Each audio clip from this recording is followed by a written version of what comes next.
J'ai toujours eu peur. J'ai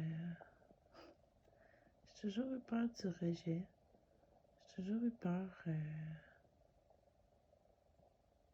Ouais, j'ai toujours eu peur de la perte, en fait, de la rupture. J'ai toujours souffert de ça extrêmement. C'est étrange, je pensais à ça juste comme ça. Puis je me disais,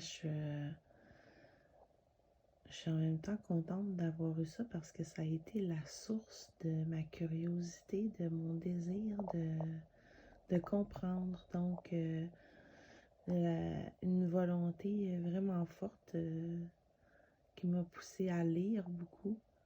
Oui, à m'instruire, tu sais. J'ai encore cette curiosité d'enfant-là. J'ai encore besoin de comprendre le monde qui m'entoure, les réactions, ce que je ressens, tu sais. Puis c'est sûr que on fait ça, on se compare, hein, on cherche des réponses, on cherche à comprendre. En tout cas, il y en a qui ont plus de temps pour réfléchir que d'autres, ou on a des prédispositions aussi, j'imagine. C'est tellement complexe. Mais bon, bref, hein. Bref, pas bref. Ouais, ça m'a poussé à me mettre à lire toutes sortes d'ouvrages. À chaque fois que j'avais peur, en fait, j'allais me rassurer en faisant de la lecture. Ouais. Que ce soit sur des problèmes de santé, parce que j'en ai depuis que je suis jeune. Fait que quand j'étais petite, ben, je voulais comprendre le fonctionnement de mon corps, hein. Que ce soit mes ovaires, mon utérus, là, avec mes kisses, mes choses. Ensuite de ça, tout ce que je comprenais pas. Après ça, j'ai eu des problèmes avec mon tube digestif. Je sais ça, j'étais passionnée de biologie parce que je voulais savoir comment ça fonctionnait, mon corps. Il était où mes parties du corps? Ça marche comment?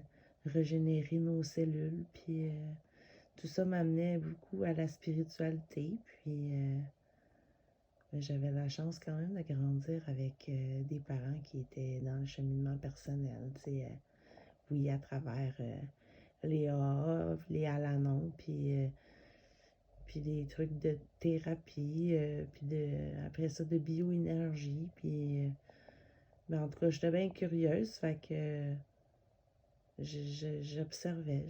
J'allais des meetings aussi avec mon père, fait que j'entendais toutes sortes d'histoires, des histoires de la vie, hein, tu sais. Puis je voyais des hommes qui pleurent, puis je voyais des gens brisés, puis je voyais des femmes qui sortaient de situations difficiles.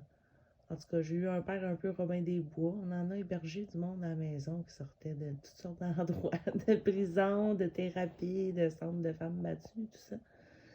J'ai toujours été sensible à la condition des gens. C'est paradoxal parce que avec la façon que je suis, en tout cas dans mon cerveau, tout ça, j'ai l'air de quelqu'un qui se crisse de tout le monde, puis c'est tellement le contraire. Je ressens, je regarde les yeux, je regarde le corps, fait qu'on dirait que j'entends moins les paroles parce que j'ai un autre type d'écoute. Puis oui, je les rapporte à moi-même.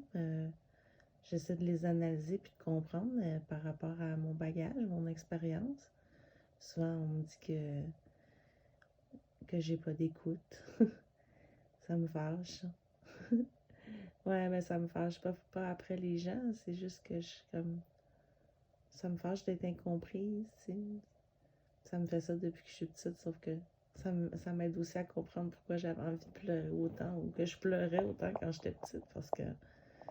Parce que quand on est petit, on n'a pas de vocabulaire pour exprimer ces mots-là. Puis on n'a pas l'expérience, puis le détachement, puis la conscience pour les interpréter. Puis le seul moyen qu'on a pour s'exprimer, c'est l'écrit puis les pleurs, hein. Fait que moi j'ai beaucoup crié puis j'ai beaucoup pleuré. Ma mère m'a même dit qu'elle m'aurait mis dans un sac à vidange jusqu'à l'âge de 3 ans.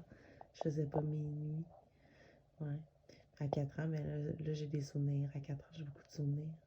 J'ai des souvenirs avant ça un peu, mais à 4 ans, j'ai beaucoup plus de mauvais souvenirs. Ça commence spécial. En tout cas, c'est fou pareil. C'est la mémoire, hein?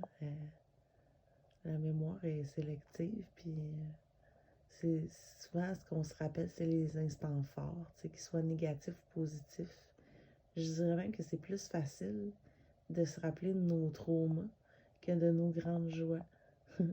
Ça, c'est ce qui est beau aussi dans la reprogrammation, c'est de nos mémoires cellulaires. Là, quand on a ce pouvoir-là de reprogrammer les choses, nos perceptions avec notre point de vue d'adulte, d'être capable d'aller connecter des mémoires avec des affects et puis de pouvoir les comprendre d'un point de vue d'adulte avec compassion, puis de les intégrer, puis de comprendre aussi ce qui a amené les gens qui nous ont blessés à nous blesser, pas de façon intentionnelle, hein, parce qu'on se rend compte qu'on est tous très humains.